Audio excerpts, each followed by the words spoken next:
Merci beaucoup de la parole. Excellent, monsieur les consultations populaires lancées par vous répondent à quels besoins ou soucis constatés par vous? Et quelles sont les résolutions prises par vous, justement par rapport à ces besoins ou soucis constatés au terme de ces consultations? Ma deuxième question, vous avez lancé ces consultations dans un contexte politique tendu, très tendu.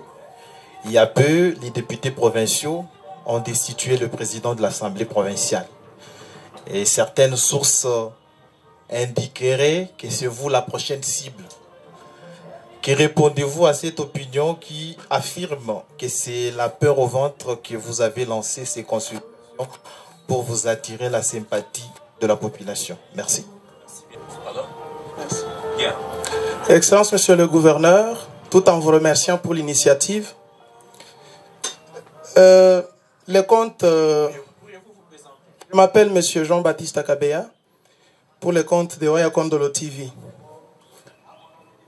Première question. Le compte Solidarité Agricole toujours bloqué, bien qu'une dizaine avait déjà été autorisée. Mais la question n'est pas celle-là, Excellence. Je voudrais savoir qu'à ce jour, l'IGF vous accuse de vous opposer à son contrôle sous prétexte qu'il y avait déjà un autre contrôle diligenté par la Cour de compte. Et entre guillemets, la Cour de compte nie cela par la voix de son premier président. Que dites-vous? Deuxième question, Excellence, Monsieur le Gouverneur. Que dites-vous à l'IDPS, votre fédération de Mbujimaï qui a boudé les consultations? Merci. Merci, Monsieur le Gouverneur, de cette opportunité. J'avais deux questions. Jean-Baptiste Marazé. Il m'en reste une. Arsène Punga, pour le compte de Tambour Matin. Monsieur le Gouverneur, vous avez reçu plusieurs couches de la population, mieux les représentants de ces couches. Quelle a été la recommandation ou la demande qui est revenue à plusieurs reprises? Ou encore, avec quelle idée vous ressortez de ces consultations? Que vous ont dit les représentants de la population durant ces consultations? Que vous ont dit les représentants de la population durant ces consultations? Ok, merci beaucoup.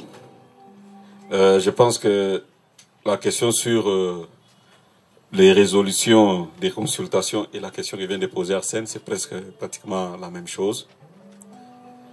Lancer les consultations dans un environnement politique tendu, non. Parce que si vous voyez bien, on a fonctionné dans presque un rythme de semestre. Quand je suis arrivé, on a fait la remise et reprise, on a commencé à recevoir, on a organisé des audiences où nous avons reçu toutes les couches. Ça, c'était au début. Et nous avions même reçu également les chevaliers de la plume. Et bon, il y en a aussi qui parlent, les membres de la presse. On les a reçus. Et au début de l'année, en janvier, nous avons fait le même exercice. Et maintenant, nous sommes au début du 3e semestre. On fait le même exercice. Et d'ailleurs, lors de consultations, parmi les demandes, il a été dit c'était trop long. Il fallait écourter. Et j'ai dit non. Alors là, dans ces cas, nous tiendrons ce genre de consultation ou d'échange chaque trimestre. Donc, ce n'est pas ça.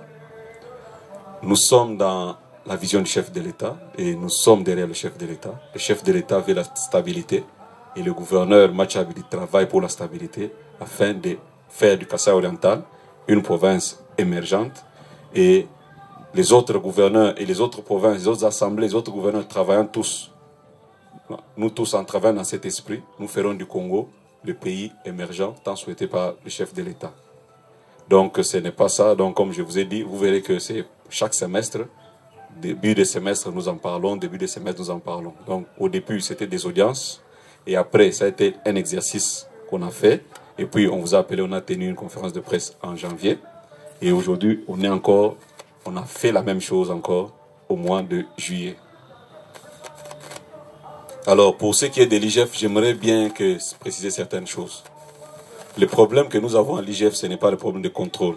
C'est le problème de qualité, de compétences et le problème d'immixtion ou de cogestion. C'est ça le problème que nous avons. Il y a un avis du Conseil d'État qui détermine le pouvoir ou bien les attributions de l'IGF et qui interdit la cogestion ou l'immixtion dans la gestion. C'est moi qui ai appelé l'IGF. C'est moi qui ai appelé l'IGF. Je les ai écrits pour qu'ils viennent afin de m'aider à faire un encadrement et après à nous faire des recommandations.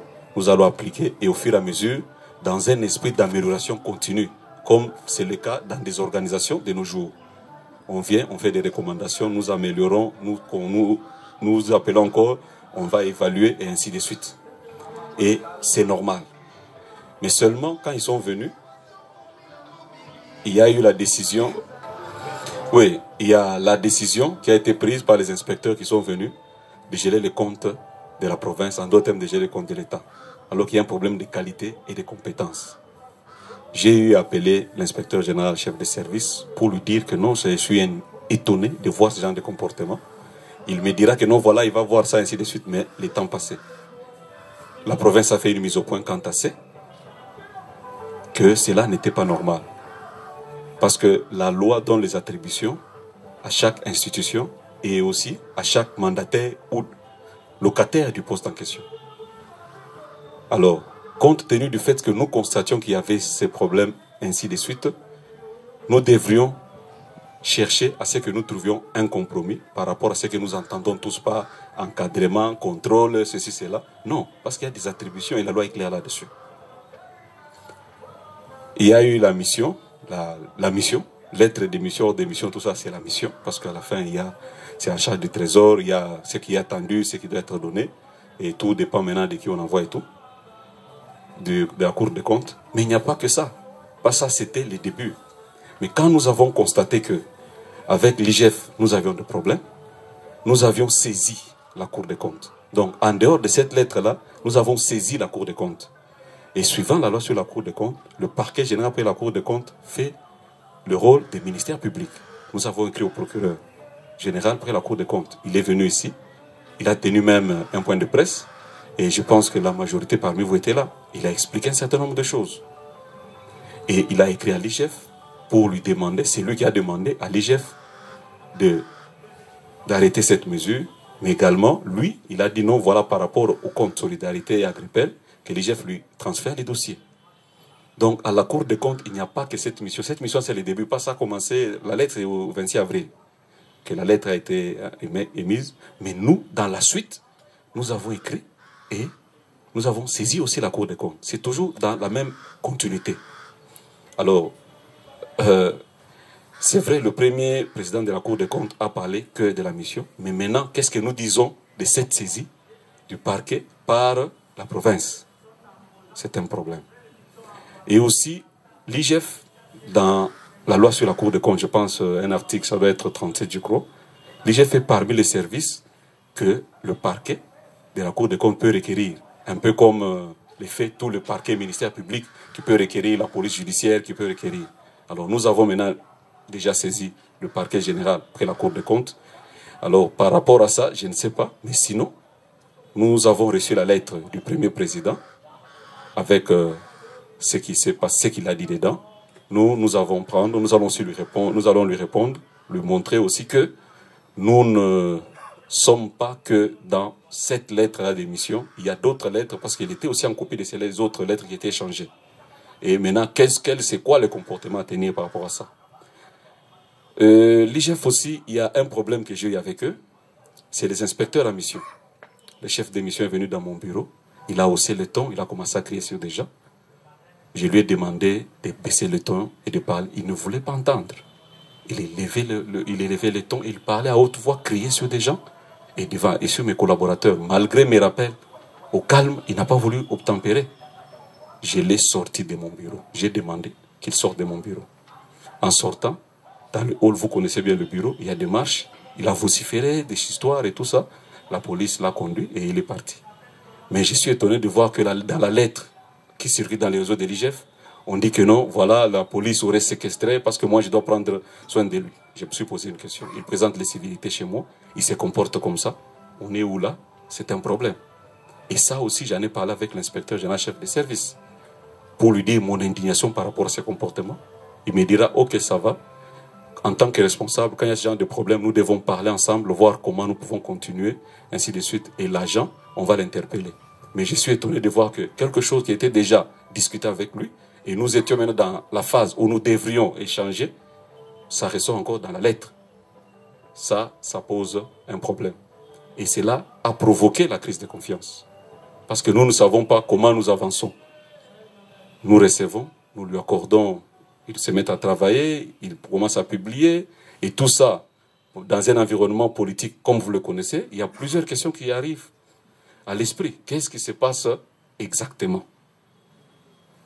Alors, la province, compte tenu de toutes ces difficultés, malgré nous allons écrire, répondre, faire voir au premier cet état de choses, pour voir comment nous allons, qu'est-ce qu'il en dit.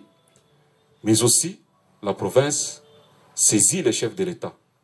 Et nous les saisissons en tant que garant du bon fonctionnement des institutions dans ces dossiers avec l'IGF. Parce que l'effet de saisir des comptes, ce n'était pas normal. Et les troubles sociaux, même les procureurs l'ont relevé. Et nous sommes tous en Bujimaï. C'est vrai que la province a des problèmes de mobilisation des recettes. Nous avions déjà envoyé un ordre de paiement pour que les salaires de la DGRK, on n'a pas payé. Les agents ont entendu, on n'a pas payé. Il y a eu des mouvements là-bas. Il y a eu des mouvements. Et puis, c'est le compte de l'État. Il y a eu tellement de choses dans ça que quand la province parle, la province est sur ces aspects-là. Il y a la cogestion, c'est-à-dire éviter l'immixtion, mais il y a également le problème de qualité et de compétences. Ça nous a beaucoup dérangé. Et je suis sûr que vous, dans cette province, vous saviez ce que cela a entraîné. Il y avait des gens qui commençaient même à douter de payer les impôts, je pense. Vous avez suivi. Vous êtes vous êtes de la presse. On a dû faire encore une autre campagne pour expliquer aux gens que non, voilà, malgré que c'est la sortie qui est refusée, mais pas l'entrée. Mais les gens, pour eux, non, le gouverneur, il a fait ceci, il a fait cela, non. C'était pas normal. Donc, jusque-là, sur réquisition du procureur général, nous sommes en attente, au fait, de la suite à cette saisie du procureur général pour la Cour des comptes, suivant l'article 17 qui dit qu'il y a le parquet général pour la Cour des comptes et le ministère public. Alors, à moins que je ne sais, et c'est ça, en fait, le problème que nous avons. Comme je le disais, l'accompagnement, l'encadrement, le contrôle, on vient, on fait des recommandations, on part, et puis après on vient voir qu'est-ce qui a été mis en place, comment ça a été fait, et voilà. C'est vraiment quelque chose qui nous a beaucoup dérangé, et ce n'est pas intéressant. Donc la province s'est dit qu'elle va saisir le chef de l'État pour un arbitrage par rapport à ces dossiers qui commencent à nous poser des problèmes, qui n'aident pas à garder une bonne image que nous voulons imprimer pour cette province. C'est-à-dire nous sommes en train de travailler pour changer l'image de la province. Et nous aimerions vraiment aller de l'avant. Je les ai appelés. C'est pour dire que je savais ce que je voulais. Et je voulais qu'ils viennent, qu'ils fassent un encadrement. Après, ils nous font des recommandations. Comme ça s'est fait, nous mettons à appliquer, ainsi de suite. Nous allons travailler. Mais quand j'ai vu ce qui est en train de se passer, là, comprenez que ça m'a beaucoup dérangé. Et même aussi, la province a été aussi dérangée avec ça.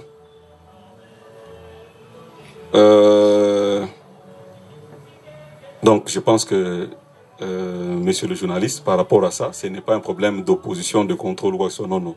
C'est un problème par rapport à ça. Parce que nous devons savoir, nous allons où. Parce qu'il ne faut pas que l'on profite derrière quelque chose d'un peu ambigu, on commence à vivre autre chose. Nous devons avancer. C'est comme dans une entreprise. Le contrôle des finances, il y a des contrôles réguliers ou contrôle interne comme on appelle, il y a des contrôles des instances non internes qui viennent ponctuellement. Et tout ça, c'est la vie normale des entreprises. Mais c'est pour l'amélioration continue. Nous sommes aussi en programme, quand bien même ça avance, mais bon, avec quelques difficultés, avec la Banque mondiale, mais aussi pour le renforcement des capacités. Donc, j'avais demandé à l'IGF de venir renforcement des capacités. Et actuellement, nous avons le projet encore, financé par la Banque mondiale, toujours dans le domaine des finances publiques. Et je pense que certains parmi vous ont assisté à certains travaux avec le projet encore dans notre ville de Mbujimayi. Et tout ça, c'est toujours dans le sens de renforcement des capacités et obtenir une amélioration continue. Vous posez la question, pourquoi je parle beaucoup de renforcement des capacités? C'est parce que nous avons plusieurs problèmes. Je donne un titre d'exemple. Il y a des divisions où, avec les départs en retraite, il y a des divisions où presque tout le monde, hein, ceux qui ont l'ancienneté, l'expertise, sont en train de partir. Nous devons commencer à combler ce genre de choses. Parce que quand un expert part et qu'il n'y a pas un remplacement ou bien un remplaçant qui peut tenir, ça crée un trou qu'il va falloir combler. Donc dans ma politique générale, même lors de mon programme, j'avais parlé du renforcement des capacités. Donc ça nous a dérangé et ça a provoqué une crise de confiance. Ça a provoqué une crise de confiance. C'est comme ça que la province saisit le garant de bon fonctionnement des institutions pour que l'on puisse faire un arbitrage afin de nous permettre d'avancer beaucoup plus calme et aisément. Par rapport à l'UDPS Mbujimayi qui n'est pas venu, j'ai appelé l'UDPS, je pense que certains parmi vous étaient là. Il y avait des membres de la fédération de Mbujimayi, certains des présidiums, des secrétaires fédéraux qui étaient présents. On a eu la fédération rurale de l'UDPS qui, elle, était représentée par son président et les autres membres de la fédération. Et aussi, j'aimerais qu'on note qu'une invitation n'est pas un mandat d'amener. Donc, voilà. Nous avons parlé et même à la fin, il y a certains parmi vous qui ont posé des questions. Et l'UDPS a répondu à ça. Nous travaillons pour le développement de notre province. Alors, en termes de... je puis brosser quelques résolutions. Je vous en ai déjà parlé. Pas trop d'espacement pour ce genre de consultations et d'échanges avec les différentes couches de la population. Et aussi, au gouverneur de continuer sans à inspecter et suivre les travaux du chef de l'État. Parce que lui, il est le représentant du chef de l'État et c'est normal qu'il le suive. Et les travaux qui sont lancés, on nous a encouragé à continuer sur la même veine. On nous a dit non, voilà, il y a des crédits transférés, il y a des garanties que vous pouvez avoir par-ci par-là. Il y a également des montages avec les promoteurs immobiliers, par exemple pour la cité d'Itekemena, de continuer ça. Mais aussi pour les 5 communes rurales. En tout cas, on nous a beaucoup encouragé de travailler ainsi parce que ça va montrer de l'ambition de la province. C'est-à-dire, ça va montrer que c'est une province qui veut devenir vraiment une province puissante et émergente. C'est pour ça, en dehors de ce qui s'est fait ici, nous devons faire aussi dans nos territoires, dans nos communes rurales. Ça va donner de l'ambition. Et ça va permettre à ce que nous rêvions grand. Parce que moi, mon objectif, c'est de rêver grand et de travailler pour atteindre ses rêves. Hier, on devait faire peut-être un mois ou combien pour arriver, je ne sais pas moi, à Lubumbashi ou une année. Mais aujourd'hui, nous avons des avions, c'est en 1 heure que nous y arrivons. C'est parce que des gens ont pensé, des gens ont travaillé et des gens ont rêvé. Et j'appelle la population du Kasaï oriental à cela, à l'ambition, au rêve, mais aussi avoir aussi une dose de réalisme et de ne pas se laisser distraire. Il y a des choses qui arrivent, quand je regarde, je me dis, ça, on veut nous retarder. Ça, on veut nous dérouter.